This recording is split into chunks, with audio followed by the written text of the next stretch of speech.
அன்பே சிவம்.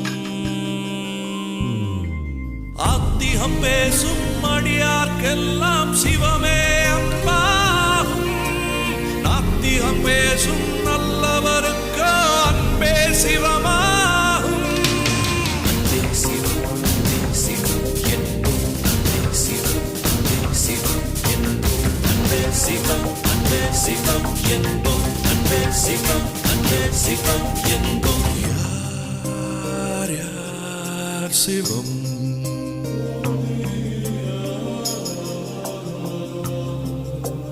நீ நான் சிவம்.